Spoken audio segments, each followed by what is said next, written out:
À travers la première lecture de ce jour, nous avons médité sur le serpent d'airain. Le serpent d'airain, le serpent de bronze. Beaucoup de chrétiens connaissent Jean 3, 14, texte dans lequel le Seigneur Jésus dit ceci. Et comme Moïse éleva le serpent dans le désert, il faut de même que le Fils de l'homme soit élevé, afin que quiconque croit en lui ait la vie éternelle. Alors avec Jean 3, 14, notre compréhension de l'épisode du serpent d'airain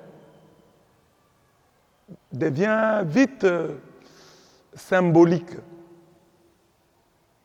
Nous oublions que le serpent d'airain a été une réalité. C'était vraiment un serpent de bronze.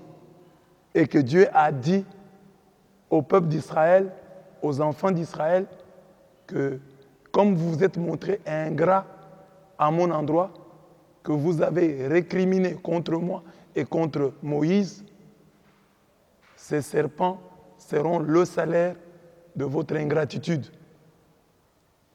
Quand le peuple, ayant compris son erreur, demanda pardon à Dieu, Dieu dit à Moïse, fais-toi un serpent brûlant, c'est-à-dire de bronze, et place-le sur une perche. Quiconque aura été mordu et le regardera, conservera la vie. Moïse fit un serpent d'airain et le plaça sur une perche. Et quiconque avait été mordu par un serpent et regardait le serpent d'airain, conservait la vie. Nombre 21, 8 à 9. C'est ici un passage que les non-catholiques n'aiment pas beaucoup. Si ça ne dépendait que d'eux, ils l'auraient arraché de la Bible ou de leur Bible. Mais il est là. Il est là pour dire que Dieu n'est pas contre les statues. Dieu est contre l'usage que les hommes en font. Parce qu'ici, ce jour-là, Dieu plaça le salut de l'homme dans la contemplation de ce serpent de bronze qui était bel et bien une statue, une image sculptée, et pas de n'importe quel animal, du serpent qui est le symbole du diable. Du coup, il y a déjà deux enseignements là-bas. Quand on dit que le diable, c'est le serpent, non. C'est une image. Le serpent est une créature de Dieu. Quand la Bible dit à la création que Dieu vit que cela était bon, Dieu a aussi vu que la création du serpent était une bonne chose. Mais après, voyons comment le serpent est entré dans la vie de l'homme, ou bien le diable est entré dans la vie de l'homme, on l'a appelé serpent. Mais ça ne veut pas dire que les serpents seraient une créature du diable. Le serpent a été créé par Dieu. Oui, le diable peut utiliser un animal, peut utiliser un chat, peut utiliser un chien, peut utiliser un homme. Ce n'est pas parce que le diable a utilisé un homme que l'homme devient la créature du diable. Donc ici, Dieu réhabilite en quelque sorte le serpent. Le serpent, c'est une créature de Dieu. C'est un animal qui a été créé par Dieu. Et puis, Dieu nous donne aussi un cours sur l'idolâtrie. Les enfants d'Israël, ce jour-là, obligés, contraints à regarder le serpent de bronze pour être sauvés, n'étaient pas des idolâtres. Mais pourtant, il y avait une statue. Ils la regardaient, mais ils n'étaient pas idolâtres pour autant. Donc, ne dites pas, chaque fois que vous voyez une statue, qu'il y a idolâtrie. C'est l'attitude des hommes. Leur pensée, leur imaginaire, leur imagination sur cette statue qui fait l'idolâtrie et non la statue en elle-même. Et puis, ce jour-là, le jour du serpent d'airain, le jour du serpent de bronze, il est puissant. Il pouvait guérir son peuple directement. Puisque les gens lui ont demandé pardon. Dieu pouvait dire, bon, là, comme vous avez demandé pardon, c'est fini, je vous pardonne. Non, Dieu dit, Moïse, fais-toi un serpent brûlant. Ça va prendre du temps. D'abord, il faut trouver le matériel. Dans l'entretemps, les gens meurent. Dans l'entretemps, les serpents continuent à mordre les gens. Fais-toi un serpent de bronze. Quelle cérémonie? Pourquoi Dieu complique ainsi les saluts? Là, je réponds à la question des gens qui disent, mais dans l'Église catholique, on complique les choses. Pourquoi ne pas aller directement chez Jésus? On doit passer par la Vierge Marie. Mais ici, Dieu aussi complique. Dieu pouvait dire, dès que les serpents vous mordent, criez Alléluia. Ou dites Yahweh, et vous serez guéris. Mais Dieu dit non. Moïse d'abord doit fabriquer un serpent de bronze. Il doit fabriquer ça prend du temps. Il faut trouver le bronze, le fondre, fabriquer un serpent, attendre que le bronze là devienne frais, et puis après le placer sur une perche, sur un bois, hein, et demander maintenant aux gens qui étaient mordus de le regarder. C'est compliqué, Dieu a compliqué, oui. La complication là, entre guillemets, c'est ça, la foi. C'est ça. C'est ça le test de la foi. Et c'est plein dans la Bible. Dieu peut faire directement, mais préfère passer. C'est ainsi que nous imposons les mains. Dieu peut guérir directement. Dieu n'a pas besoin de nos mains. Il peut s'en passer. Et il s'en passe. Mais pourquoi Dieu dit-il, il faut qu'on vous impose les mains? Vous n'allez pas lui demander, pourquoi vous passez par la Vierge Marie? Mais pourquoi vous passez par les pasteurs? Pourquoi vous devez écouter cet enseignement? Dieu peut vous parler directement. Que les gens n'en profitent pas pour vous tromper, chers catholiques. Quand Dieu demande aux gens de faire quelque chose, ce qui paraît être la complication, c'est juste l'épreuve qui est mise devant nous pour que nous montrions à Dieu notre amour, notre foi. C'est comme Abraham. Donne-moi ton fils. Dieu avait besoin de ça. Laissons ce problème, mais disons seulement que ce jour, avec l'épisode du serpent d'airain, Dieu nous montre qu'il n'est pas contre les statues, il n'est pas contre les arts plastiques, Dieu n'est pas contre l'art. Dieu est contre l'usage que les hommes peuvent faire des objets d'art, de l'usage que les hommes peuvent faire des statues. Et nous avons, à travers la Bible, d'autres exemples similaires. S'il n'y avait que cet exemple du serpent d'airain, la Bible serait bien pauvre. Mais il y a d'autres exemples dans la Bible. Dieu dit à Moïse, tu feras 2 chérubins d'or. Vous voyez ce texte? Quand on le lit dans la Bible, on ne le comprend pas bien. Tu feras 2 chérubins d'or. On devait traduire en disant, tu feras 2 statues de chérubins en or. Comme ça, les gens allaient comprendre qu'il s'agit des statues. Et ces statues des chérubins, les chérubins sont des anges, ont été posés où? Sur l'arche de l'Alliance.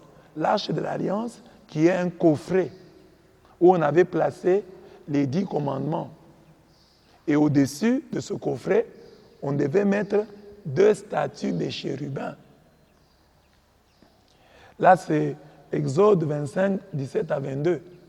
Quand vous allez dans la Bible, au temps de l'Exode, en Nombre 10, 33, 36, vous trouvez que Moïse parlait à l'arche comme on parle à une personne. Nombre 10, 33, 36. La Bible dit, quand l'arche partait, Moïse disait, lève-toi Yahweh. Ah bon? L'arche part et Moïse dit, lève-toi Yahweh. que tes ennemis se dispersent, que ceux qui te haïssent fuient devant toi. Donc, le peuple d'Israël marchait à travers le désert. Il arrivait à des endroits où il devait se reposer, camper pendant un certain moment. Alors, quand le moment du campement était fini et que le peuple devait repartir, avant de se lever, Moïse devait crier. Quand l'arche partait, Moïse criait et dit, « Lève-toi Yahweh, que tes ennemis se dispersent, que ceux qui te haïssent fuient devant toi. » Donc l'arche était le symbole de la présence de Dieu. Mais Israël s'est comporté vis-à-vis de l'arche comme si l'arche était Dieu lui-même. C'est dans la Bible. Le salut vient des Juifs, dit Jésus.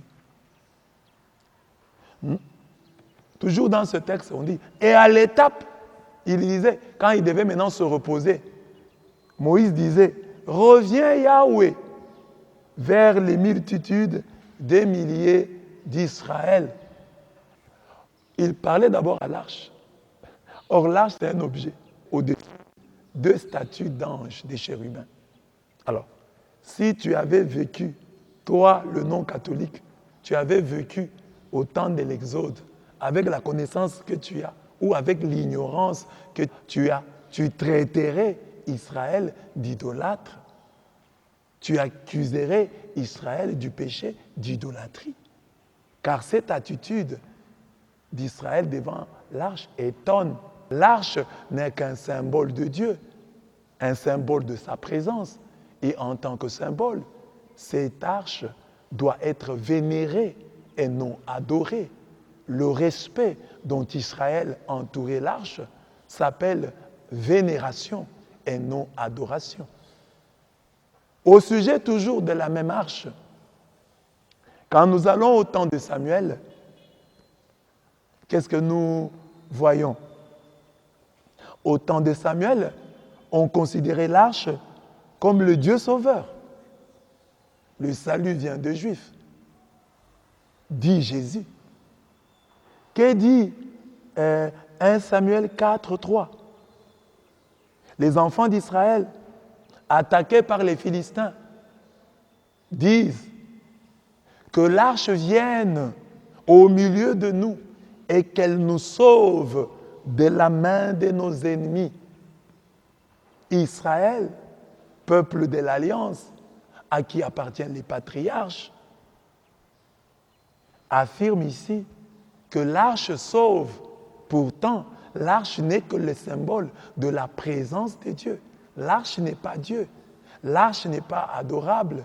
L'arche est vénérable. Mais on dit qu'elle vienne au milieu de nous et qu'elle nous sauve de la main de nos ennemis. Si tu étais là, tu traiterais Israël d'idolâtre.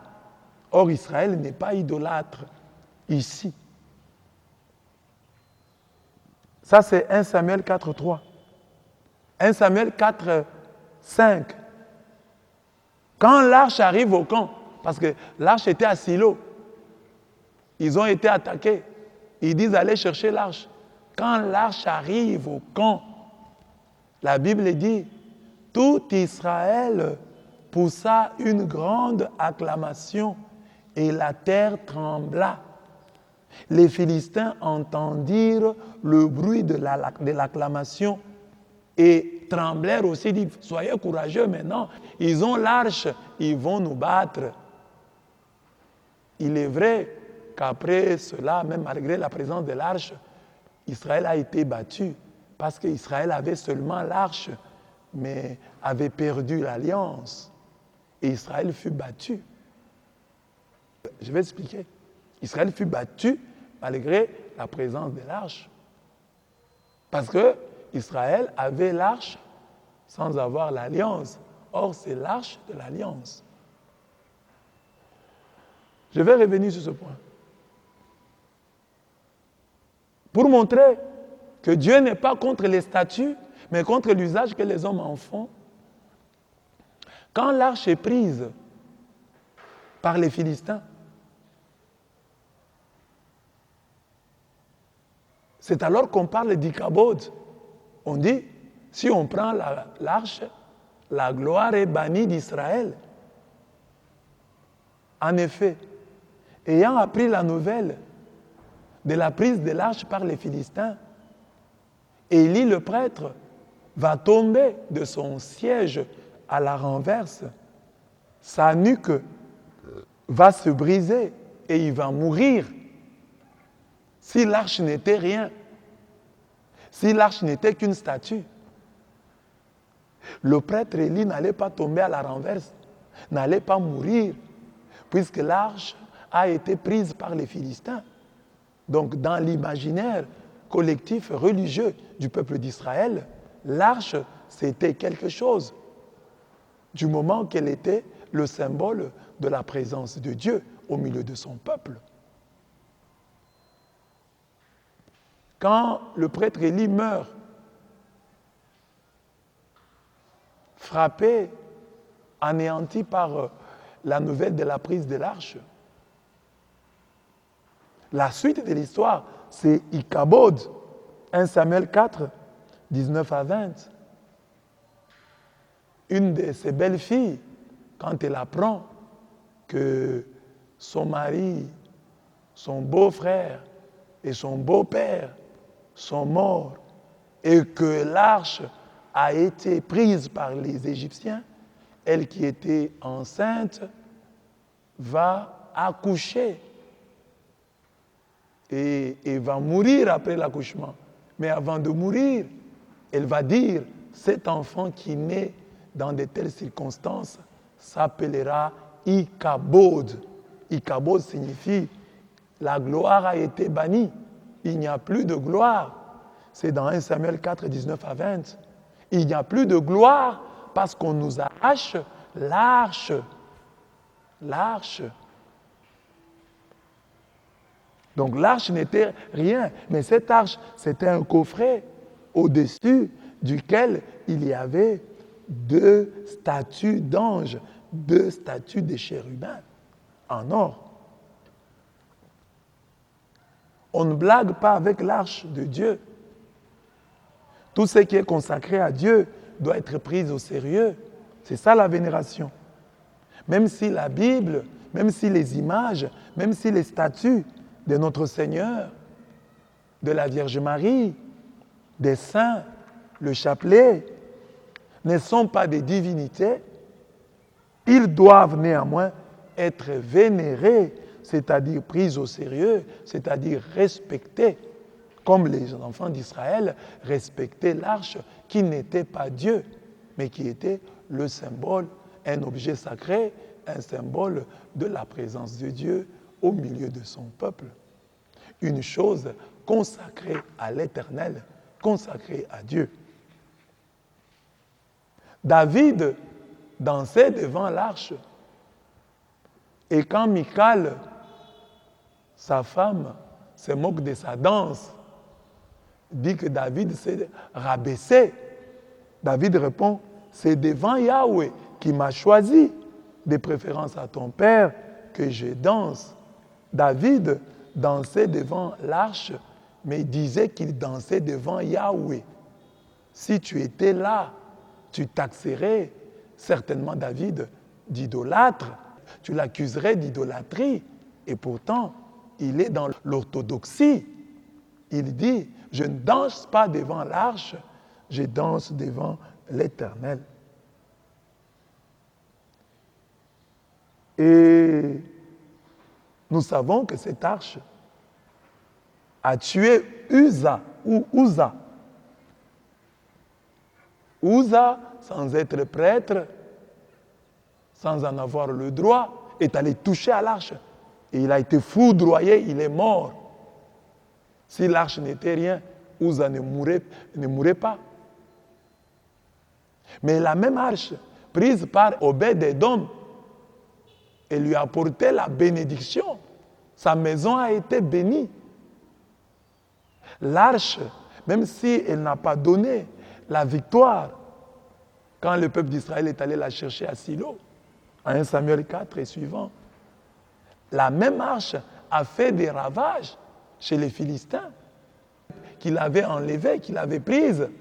Ils ont été frappés d'hémorroïdes parce qu'ils ont pris l'arche de Dieu. Donc l'arche, c'est un objet, c'est un coffret sur lequel il y avait 2 statues de chérubins. Nous sommes dans le domaine des statues. Et je suis en train de vous dire qu'à travers l'épisode du serpent d'airain, à travers l'épisode de l'arche de l'Alliance, Dieu est en train de nous dire qu'il n'est pas contre les statues, mais qu'il est contre l'usage que les hommes en font. Et quel est l'usage que les hommes en font? Quand les hommes commencent à adorer l'arche, quand les hommes commencent à adorer les serpents d'airain. Mais les hommes doivent vénérer l'arche, les hommes doivent vénérer le serpent d'airain, c'est-à-dire doivent le prendre au sérieux, doivent le respecter, car c'est un objet consacré. Il n'y a pas que l'arche, il y a aussi les statues dans le temple de Salomon. Lorsque nous lisons 2 Chroniques 3, 10 à 13, il est écrit, il fit, Salomon fit dans la maison du lieu très saint 2 chérubins sculptés et on les couvrit d'or. Les ailes des chérubins avaient 20 coudées de longueur. L'aile du premier, longue de 5 coudées, touchait au mur de la maison, et l'autre aile, longue de 5 coudées, touchait à l'aile du second chérubin. Dans le temple construit par Salomon et approuvé par Dieu, il y avait dans le Saint des Saints 2 statues de chérubins plaquées d'or, dont les ailes mesuraient 2,5 mètres. Il y avait dans le temple de Salomon des images et des statues, et Dieu a approuvé ce temple. Les statues des chérubins dans le Saint des Saints, et ces 2 anges-là, 2 chérubins, étaient placés dans le Saint des Saints. C'est la preuve que Dieu n'est pas contre les statues. Dieu est simplement contre l'usage que les hommes en font. Je puis donner un autre cas, c'est la promesse d'Isaïe 56, 4 à 5. En Isaïe 56, 4 à 5, Dieu dit ceci. La Bible de Jérusalem traduit ainsi. Car ainsi parle Yahweh aux eunuques qui observent mes sabbats et choisissent de faire ce qui m'est agréable, fermement attachés à mon alliance. Je leur donnerai dans ma maison et dans mes remparts un monument et un nom meilleur que des fils et des filles. Je leur donnerai un nom éternel qui jamais ne sera effacé.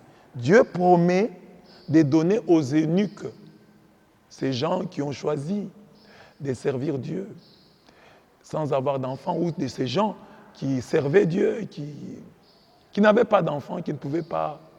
Alors, comme l'homme croit qu'il survit dans ses enfants après la mort, alors les eunuques se plaignaient. Mais nous sommes eunuques, nous ne mettons pas au monde, nous n'avons pas d'enfants. Comment allons-nous survivre? Qu'allons-nous laisser sur la terre? Alors Dieu les console en disant, vous qui gardez mes sabbats, vous qui êtes fidèles à mon alliance, je vais faire ceci. Dans ma maison, dans mon temple, dans mes murs, je vous donnerai un monument et un nom meilleur que des fils et des filles. Même si vous n'avez pas d'enfants, dans le temple de Dieu, il y aura vos monuments, il y aura votre nom. On ne vous oubliera pas. Donc, interprété littéralement, ce texte veut dire que les saints, les hommes attachés à Dieu, les hommes attachés fermement à l'alliance de Dieu, les hommes qui respectent les sabbats de Dieu, Dieu va faire pour eux dans son temple un mémorial. C'est ainsi que dans nos églises, il y a des monuments, des saints, des monuments, des eunuques, de tous ces hommes et de toutes ces femmes qui ont respecté les sabbats de Dieu, qui sont restés fermement attachés à l'alliance. Écoutez comment Louis II traduit. Car ainsi parle l'Éternel, aux eunuques qui garderont mes sabbats, qui choisiront ce qui m'est agréable et qui persévéreront dans mon alliance. Je donnerai dans ma maison et dans mes murs une place et un nom préférable à des fils et à des filles. Je leur donnerai un nom éternel qui ne périra pas. Cette manière de traduire, Je ne prête pas de mauvaises intentions à Louis II, mais c'est une manière bien protestante de traduire. Mais gloire à Dieu, Dieu ne dort pas. La tradition, la Bible du semeur, va dans le même sens que la Bible Tove, que la Bible de Jérusalem. Écoutez la version de la Bible du semeur, qui est une Bible protestante. Car voici ce que le Seigneur déclare. À ceux qui sont eunuques, qui respecteront les sabbats que j'ai prescrits, qui choisiront de faire ce qui m'est agréable et qui s'attacheront à mon alliance, je leur réserverai dans ma maison et dans mes murs une stèle. Bon, c'est quand même quelque chose. Mais quand on dit stèle, les gens ne comprennent pas. Stèle, c'est quoi? C'est un monument funéraire, un monolithe funéraire. C'est-à-dire, vous êtes mort sans enfant, moi, je vais faire pour vous des monuments dans ma maison, vous qui êtes eunuques. Comme ça, ces monuments-là vaudront plus que des fils et des filles. Les monuments qui sont dans les temples sont comme les fils et les filles des saints, des eunuques qui ont respecté les sabbats de l'Éternel, qui sont restés fermement attachés à son alliance.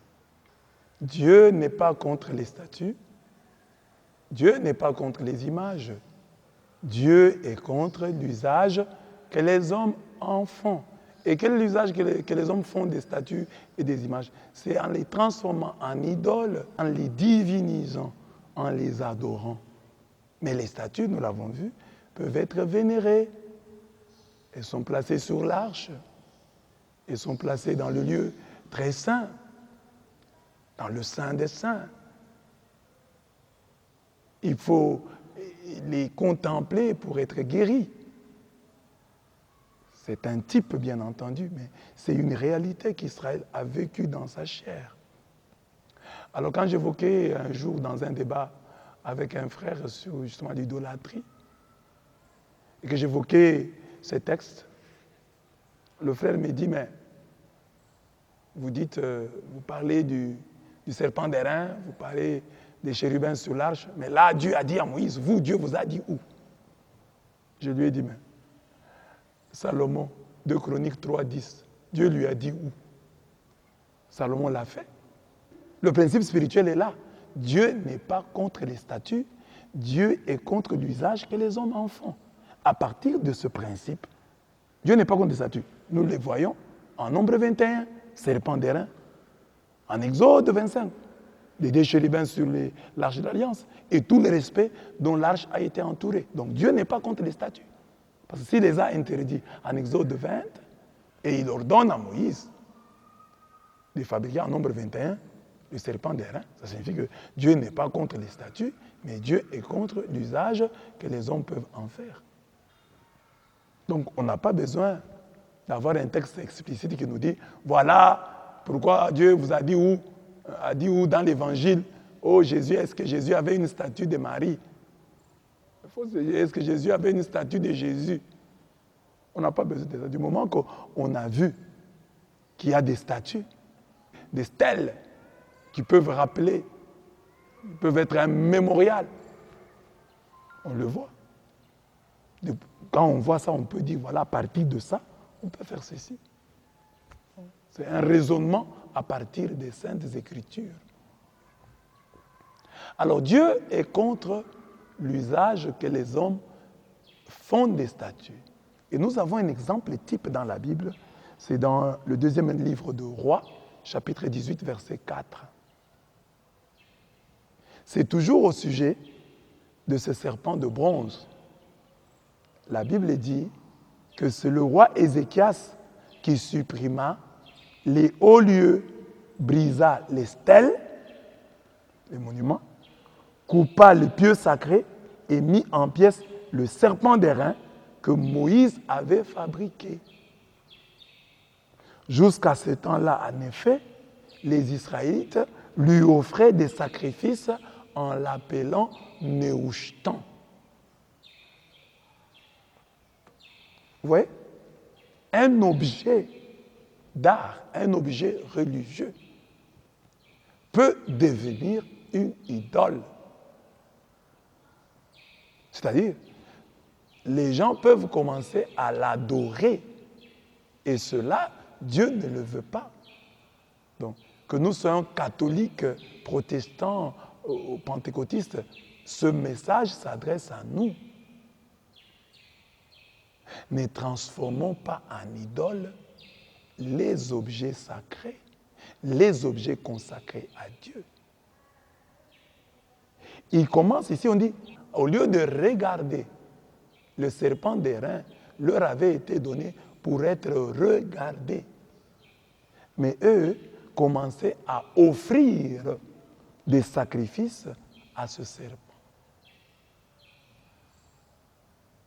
Il était devenu pour eux comme un dieu, une idole.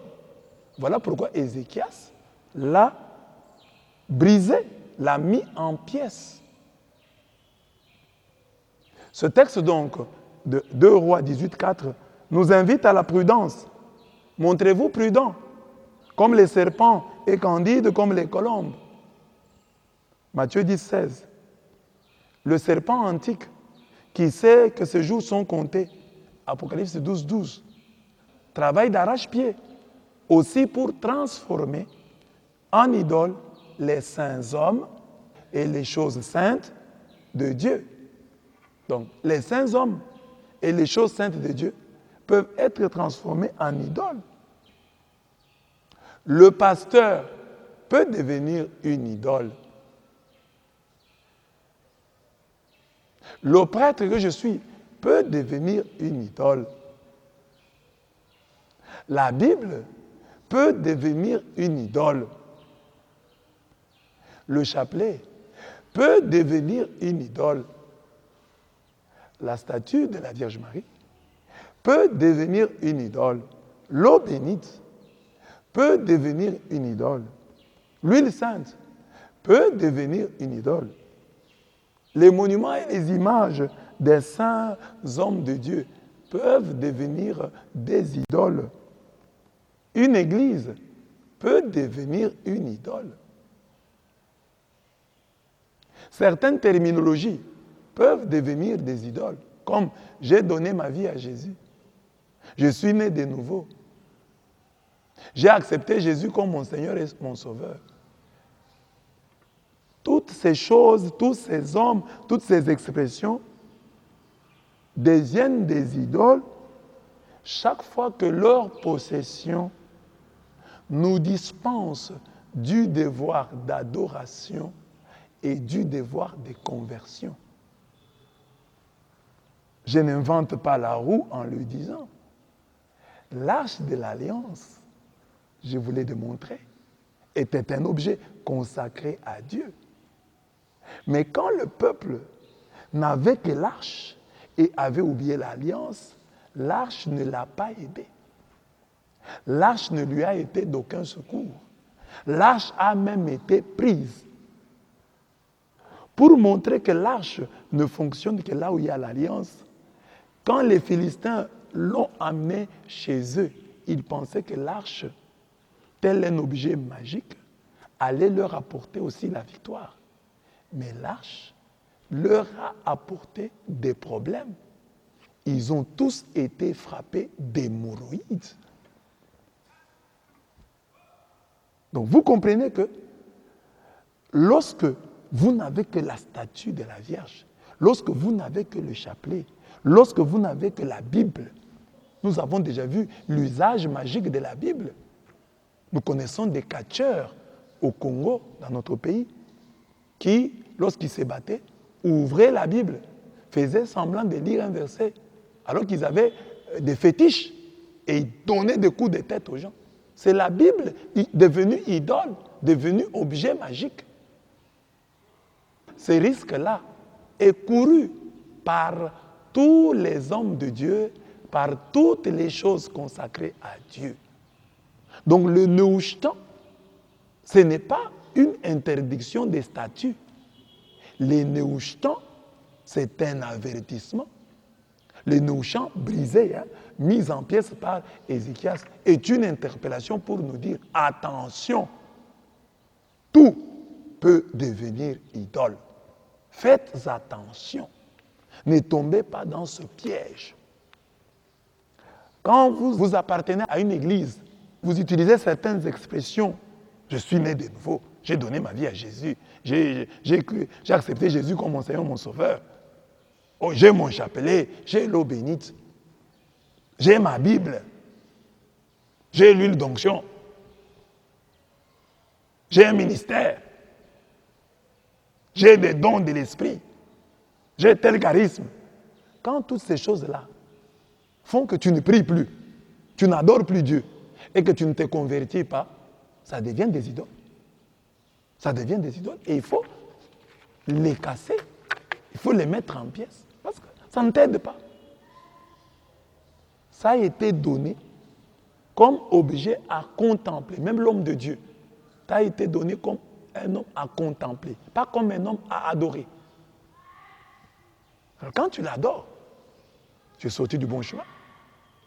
Sachons donc que le seul qui mérite notre adoration, c'est celui que le Père nous a envoyé comme preuve indiscutable de son amour et qui a été crucifié pour nous. Les autres hommes et les autres choses, même s'ils peuvent apporter des solutions dans notre vie, ne sont que de relatifs serpents de bronze.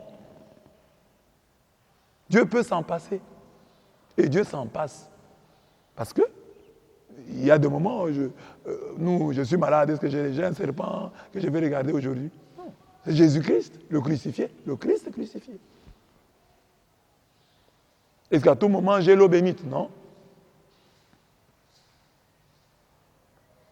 Même si elle est par ailleurs importante, je dois l'avoir, mais elle n'est pas indispensable. Je peux en manquer.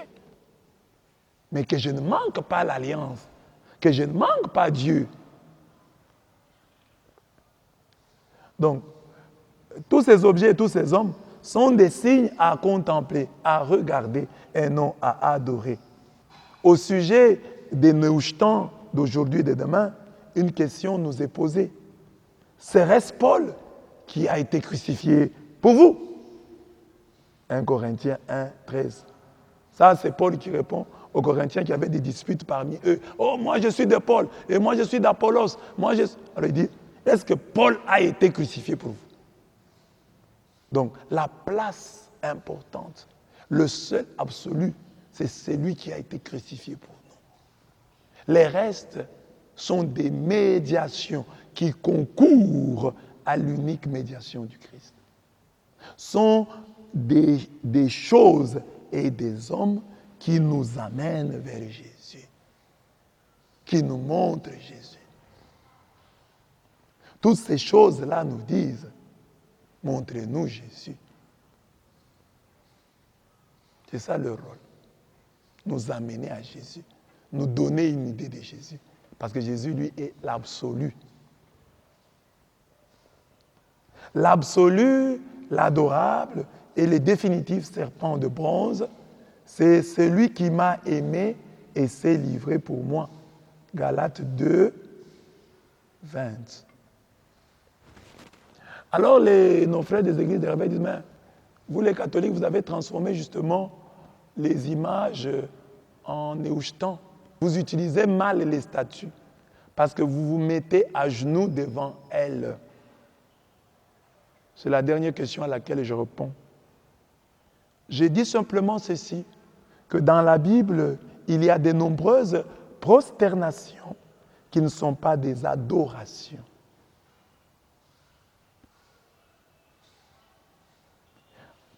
En Genèse 33, 7, la famille de Jacob se prosterne devant Ésaü sans l'adorer.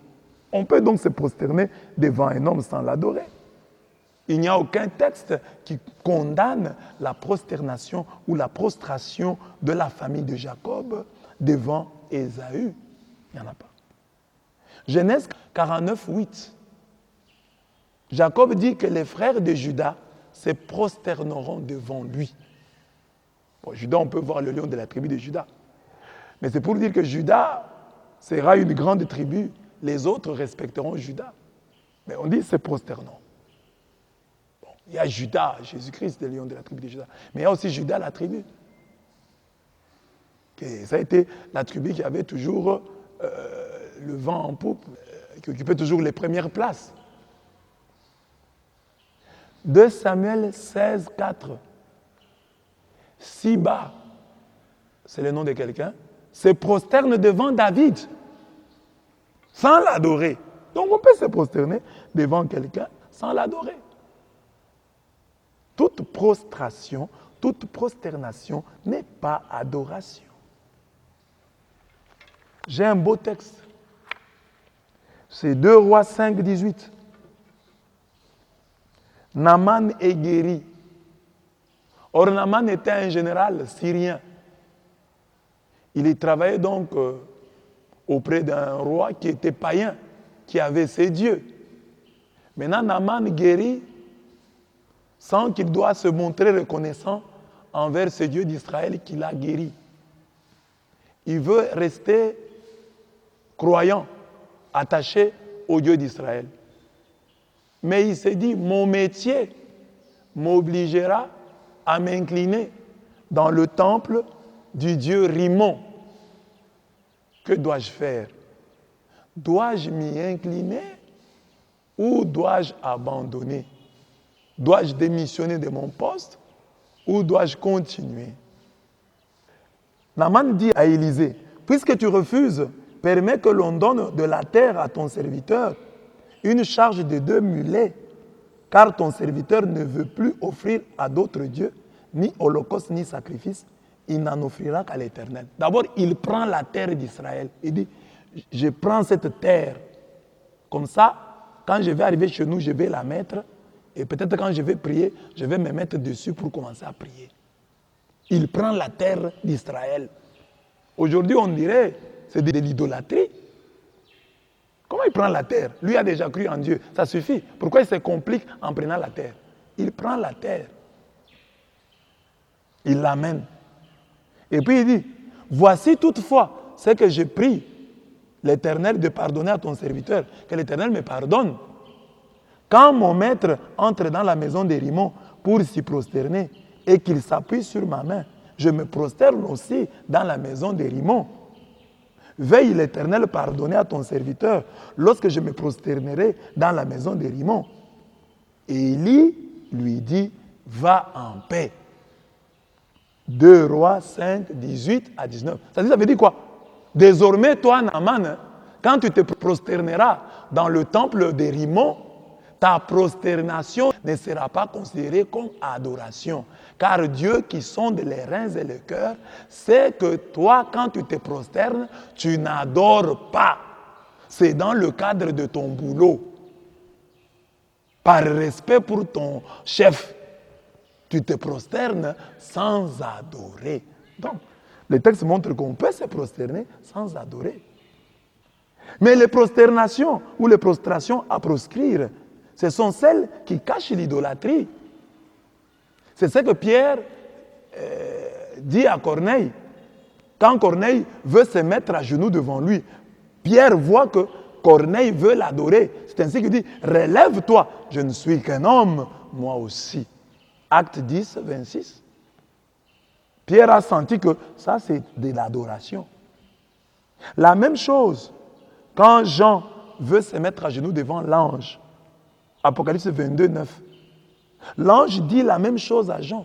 Non, attention, je suis un serviteur comme toi et tes frères les prophètes et ceux qui gardent les paroles de ce livre. Donc, qui juge qu'une prosternation, que le fait de se mettre à genoux ici et là-bas est idolâtrique, oui ou non? C'est Dieu. C'est Dieu qui en juge. Ce n'est pas à toi de juger. Et c'est ma conscience. Dieu est ma conscience. Moi, je me mets à genoux devant la statue. Mais mon cœur me dit que tu n'adores pas. Tu vénères, c'est par respect. Au-delà de la statue, tu vois Dieu. Tu respectes la statue comme Israël respectait l'arche. Tu regardes, tu respectes la statue comme Israël regardait et contemplait le serpent des reins. Tu te tiens avec beaucoup de dévotion dans le Saint des Saints, où il y a les statues des chérubins. Parce que le Saint des Saints, tu as du respect, mais ce n'est pas de l'adoration. Parce que quand je suis en train de prier et que quelqu'un vienne et qu'il enlève cette statue, je ne vais pas dire comment enlever mon Dieu. Regardez les adorateurs de Dagon. Quand la statue de Dagon est brisée, alors quand les Philistins ont pris l'arche, ils l'ont amenée dans le temple de Dagon. Ils ont mis l'arche à côté de la statue de Dagon. Mais les adorateurs de Dagon ont été surpris de voir que Dagon, la statue de Dagon, était en morceaux devant l'arche. L'arche qui n'est que le symbole de la présence de Dieu. Cette arche a fait des ravages dans le temple de Dagon. Et les adorateurs de Dagon, ils adoraient Dagon, ils ne vénéraient pas. Qu'est-ce qu'ils font? Depuis qu'ils ont trouvé l'arche en morceaux, ils n'entrent plus dans le temple, ils ne marchent plus sur le lieu où Dagon a été mis en pièces par l'arche de Dieu. Ça, ce sont des adorateurs. Mais quand tu vas chez les catholiques, tu trouveras des statues, des vieilles statues abandonnées de la Vierge Marie, des saints, abandonnées à la sacristie, car elles se sont cassées, jetées même. Ce ne sont pas des dieux, ce sont des statues. Alors, chers catholiques, si quelqu'un te dit beaucoup de choses, veut t'embrouiller sur l'idolâtrie, prends ce texte facile à retenir de Josué 22, 22. Je vais faire tout un enseignement sur ce texte. Mais aujourd'hui, je voudrais seulement l'évoquer en vous disant ce qui s'est passé. Donc Israël vient d'Égypte. Israël doit habiter la terre promise. Mais il y a ici le Jourdain. Certains vont vivre ici, d'autres vont vivre ici. Le Jourdain au milieu. Le Jourdain va les séparer. Il y a donc un problème. Ceux qui sont de ce côté ont un temple, ont un sanctuaire, avec un autel construit. Ceux qui sont de l'autre côté n'ont pas de sanctuaire. Alors ils se posent une question. Ils s'entendent entre eux. Ils disent, copions le modèle de l'autel du sanctuaire qui est de l'autre côté du Jourdain. Construisons-le de notre côté. Comme ça, quand nos enfants nous poseront la question de savoir en quoi est-ce que nous sommes le même peuple, nous qui sommes de ce côté du Jourdain, avec ceux qui sont de l'autre côté du Jourdain. Si nos enfants nous demandent en quoi est-ce que vous êtes le même peuple, parce que le Jourdain vous sépare, nous leur dirons, regardez l'autel qui est ici. Il ressemble à l'autel qui est là-bas. Donc, nous sommes un même peuple. C'est ce que s'était dit les Juifs qui devaient habiter de ce côté-ci du Jourdain. Quand les Juifs qui habitaient de ce côté-ci, qui étaient majoritaires et qui avaient l'autel construit dans le sanctuaire de Dieu, quand ils apprirent que ceux de ce côté du Jourdain avaient érigé un autel, ils se fâchèrent. Ils se mirent en campagne pour leur faire la guerre, pour les tuer. Parce que, disait-il, ils se sont rebellés contre Dieu, ce sont des idolâtres, ils ont construit, ils ont commencé une nouvelle religion. Ceux de ce côté vinrent donc fâchés, armés jusqu'aux dents pour tuer leurs frères parce qu'ils s'étaient rebellés contre Dieu. Quand ils arrivent, leurs frères de ce côté leur expliquent. C'est ça Josué 22, 22. Le Dieu de Dieu, Yahweh, le Dieu de Dieu, Yahweh le sait bien et Israël doit le savoir. Josué 22, 22. Ils disent, Yahweh sait qu'en construisant cet autel, nous n'entrons pas en rébellion contre lui. Dieu sait, lui qui sonde les reins et le cœur, il sait que ce n'est pas une rébellion. Nous avons fait ceci pour que nous puissions dire à nos enfants, nous qui sommes de ce côté et les autres qui sont de l'autre côté du Jourdain, nous sommes un même peuple. La preuve, c'est regarder l'autel de là et l'autel d'ici. Les deux autels se ressemblent. Nous sommes un même peuple. Il dit, Dieu le sait. Et vous aussi, Israël, vous devez le savoir. Et c'est ça aussi que le catholique doit donner comme réponse à ceux qui l'accusent, qui les traitent d'idolâtres.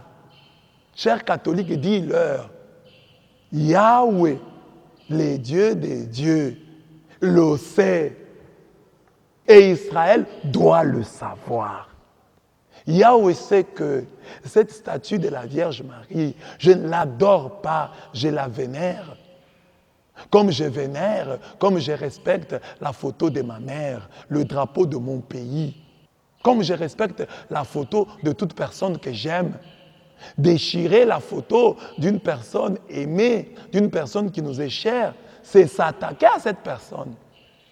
Parce que la photo le représente. Donc, j'ai du respect pour la photo, pour la réalité qui se cache derrière la photo, derrière l'image, derrière la statue. Mais je ne suis pas un adorateur des statues. Je ne suis pas un adorateur d'images. Yahweh, le Dieu des dieux, le sait. Le Dieu des dieux le sait. Et Israël doit le savoir. Israël, c'est vous, nos frères des églises de réveil. C'est toi, le catholique, qui ne comprend pas. C'est toi, le catholique hésitant. Dieu sonde les reins et les cœurs. Dieu voit ce qu'il y a dans ton cœur. Est-ce que dans ton cœur, la statue de la Vierge Marie est-elle un Dieu? Non. Est-elle une idole? Non. Tu n'en as pas dans ta maison. Tu peux en avoir, mais tu t'en passes. Tu récites en cours de route le chapelet. Dieu sait ce qu'il y a au fond de nous. Et c'est Dieu qui, finalement, est notre conscience. Parce que nous, les Juifs qui étaient de ce côté, les Israélites, savaient ce qu'ils faisaient. Ils savaient que ce n'était pas une rébellion. Alors, toi, catholique, personne ne peut venir bêler à ta place. C'est toi la chèvre. Bêle et explique ce que tu fais. Tu n'as pas besoin de quelqu'un. Ou tu vois ce que tu fais là. Tu as... Non, moi je sais ce que j'ai fait. Et quelqu'un peut toujours dire, vous adorez votre pasteur. Vous adorez telle personne. C'est à vous de dire, est-ce que ma conscience me le reproche? Est-ce que j'adore le pasteur ou je le respecte? Quelqu'un peut t'accuser. Tu aimes beaucoup ton pasteur, dit, tu l'adores. Non, je ne l'adore pas. Je connais d'ailleurs ses faiblesses, mais je m'attache à lui parce que c'est un homme de Dieu. Je vois le bien qu'il m'a fait. C'est une médiation relative vers Jésus-Christ. Mais quelqu'un peut te dire, tu l'adores. Mais ce n'est pas ça qui va t'inquiéter. Tu sais que le Dieu de Dieu sait ce qu'il y a au fond de toi. Et toi-même, tu sais ce qu'il y a au fond de toi. Tu as donc de ton côté, cher catholique, et Dieu est ta conscience. C'est Dieu et ta conscience. Dieu sonde les reins et les cœurs. Il y a ce que la Bible dit, mais tu dois comprendre que ce que la Bible dit doit être lu, interprété comme Dieu le veut. Amen.